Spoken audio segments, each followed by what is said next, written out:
Okay, we have defensive coordinator Corey Hetherman. Start with Miami media first.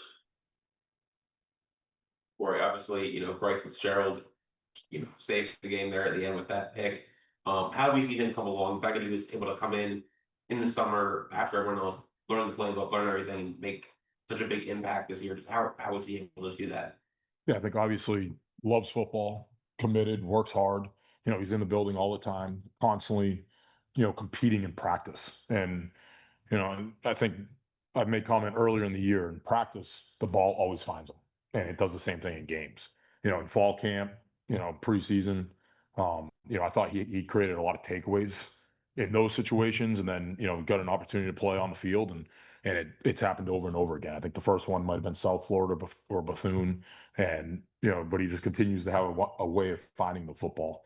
And I think the way that he competes and the way that he goes about practice and studying film and constantly improving is why you see him every single week continue to take the next step and get better as he develops.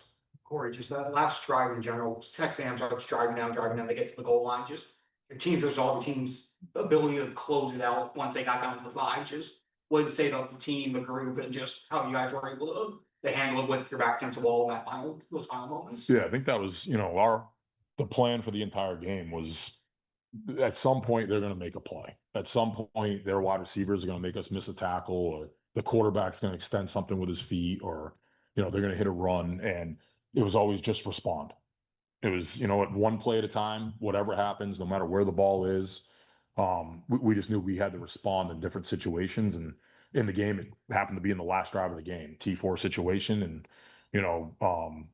wanted to try to get them. They did a really good job early. We were trying to force the checkdowns, tackle them in bounds, and they got out of bounds on the first one.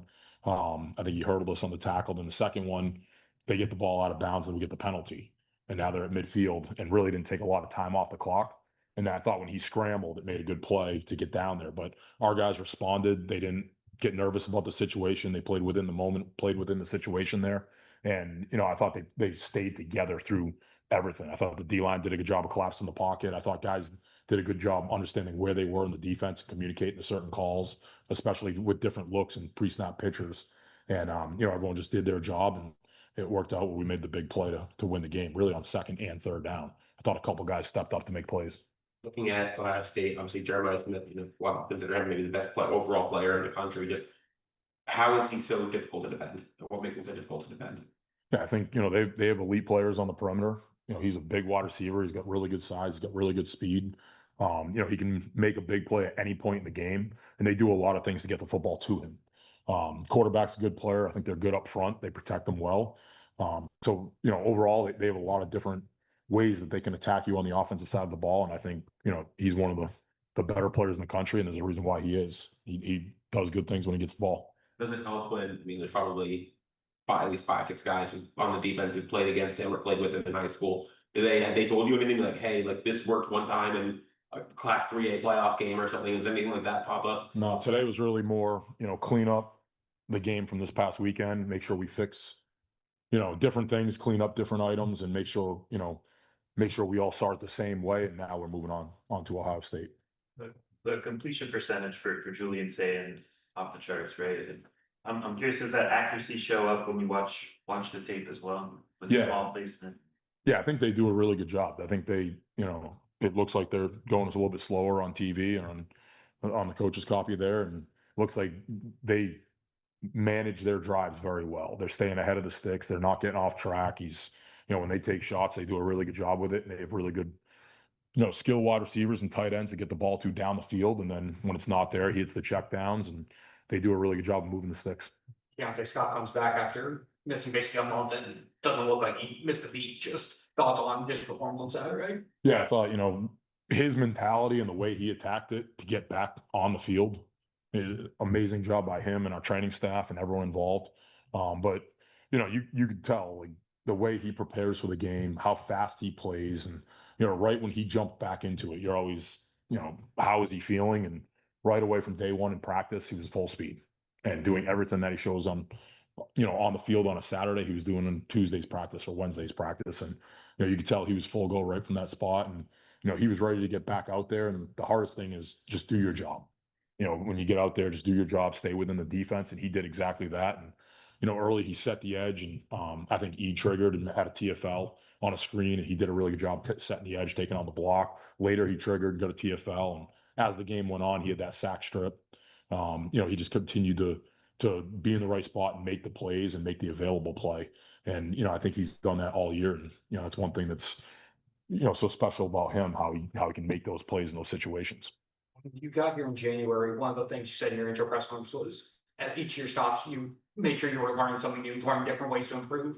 Now that you've been here for about 11 months, out basically a full season, what have you learned about yourself, or how do you feel like you have evolved as a coordinator since you got here? Yeah, I think just learning from the style of play that our players have down here, and then our staff, stealing different things that we've done on the D line here in the past, or that D-Lou or JT have done in the past, or different things, a coverage or a different way of teaching a concept from Zach or Will, or someone else on the staff may have had a different idea, or seeing how Coach Dawson attacks us in practice, and then all right, now we got to figure out another answer for how to stop that. In every different area of the program, how you go about installing it or practicing it during the week. We've done it a little bit differently here than I've done it everywhere else, as far as like where we install and do certain things on certain days. And it's worked out really well, and I think our guys are playing fast with the way we're doing it right now. And it's a little different right now. You turn on the Big Ten film again, and there's a lot of common opponents or similar teams defensively that we always used to cross over and watch. And we've evolved, and we're a little bit different than we were when we were back in the Big Ten. And you can see that on our film when you go from the A&M game right into the crossover film from Ohio State. You can see those differences right away jump out to us. The way Motori laid his body on the line to dislodge what would have been a touchdown. You've been around him a long time. Did it surprise you that he was willing to make that type of play, put his body on the line like that? No, I think that's exactly who he is. He's going to give everything on every rep to go make the play for the team. And it's whether it's going in and setting the edge, or taking on a block, climbing to the second level to get it to someone else to make the play, or it's him making the play. That's exactly who he's always been. And I think, seeing them throw that and knowing that he was going to be there, like on the sideline, you knew that our guys were going to step up and make that play. And just wanted to say about him that, he comes out of the game. It was a scary looking injury, and he comes out and he's 2 seconds later, cheering on Bryce and trying to get into the celebration while the trainers are pulling him back. Like, what does that say about him and how much he cared about his team and everything? Yeah, he loves football. He loves his teammates. That's always who he's been. And he didn't want to come out of the game. Obviously he's got to go see the trainers, come off the sideline, but he wants to play every single play. And that's what a lot of the guys in the defense and on the team here, that's who they are. They love the game of football. They love competing. And I think that's why, the defense plays the way it does. And I think that's why, like, what shows up as a result from the team. That's what it is. And, every guy wants to get more reps, continue to battle and continue to play in different areas. But, it showed in the game with him doing that in that situation. And then with OJ coming back for the first time since I think the Stanford game, how do you think he did in his first game back? And do you think he had maybe shake off any rust or anything?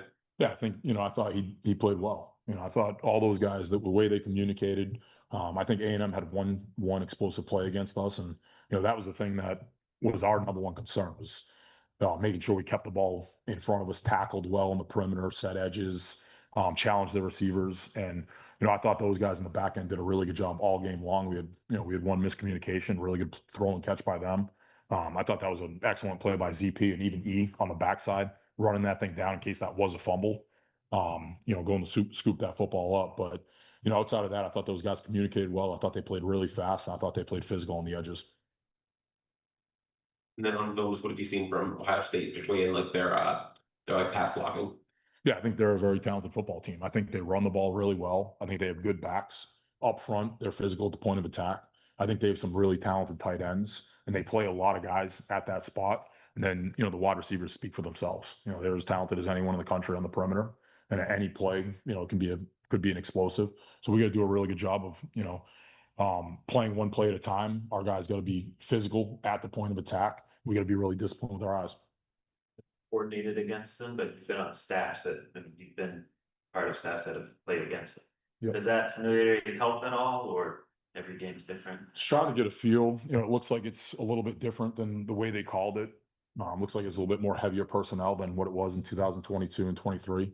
But I think it'll be similar. Still trying to get a feel for exactly how they're calling it in different situations and how they're using their personnel. I think it'll help a little bit, but it's different year, it's different personnel, and I think everyone always changes. Awesome. We'll switch things over to Scotty from the Cotton Bowl. Scotty? Yes, sir. Coach, your first question is going to come from Patrick Murphy. Patrick, go ahead. Hey, Coach, thanks for doing this.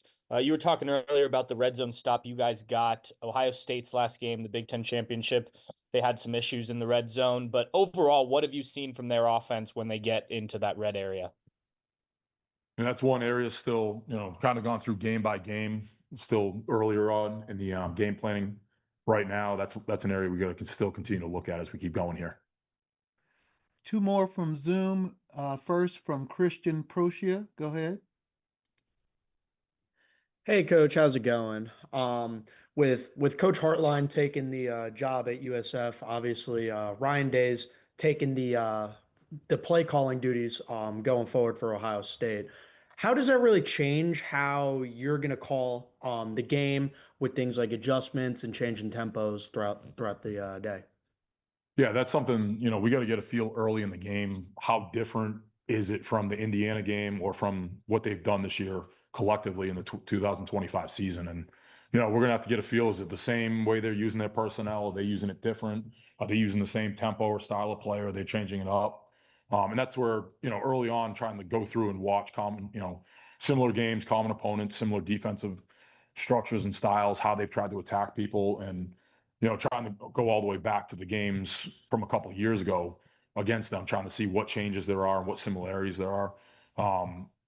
I think that's something, just the first couple drives, after that first 10, we're gonna have to get a good feel for exactly how they're calling it and what tempo they're doing, and, how they're trying to use their guys and deploy them in those areas. Final from Zoom from Dan Toro.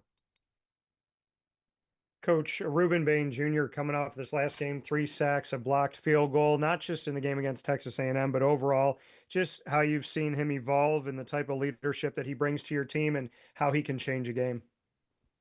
Yeah, he's a guy that, he's always going to be in the right spot. He's always going to play as physical and as hard and as fast as he possibly can. And, I've mentioned it in the past, that's what happens in Tuesday practice. That's what happened in spring football. And that's just the way he always is. And that's where you're going to get everything out of him. And, in some games, like this past weekend, he was the guy that made the available play. In other games, he's the guy occupying a combo or a double or getting chipped. And, one of the other guys are stepping up and making that play. But, I thought it was awesome. He had some available plays this weekend. He played very, very well. He was great at the point of attack. He used his hands very well. I thought he did an outstanding job in the run game, knocking the line of scrimmage back. They ran like a stretch puller early at him. And I thought, T sets the edge and he knocks the guy back and tears off and makes a play at the point of attack for a 1-yard loss with Poiser. And, I thought that kind of set the tempo for the line of scrimmage for the day. And, that allowed us to get ahead of the sticks and do some different things on second down. And, his ability to win some of those one-on-ones in different situations, I think just changes the game. And he's been doing it all year. It's just sometimes it's a double team, sometimes it's slide to him or different things. And this weekend, obviously, he was rewarded with the stats a little bit more. But I thought his style of play has been the same way week in, week out.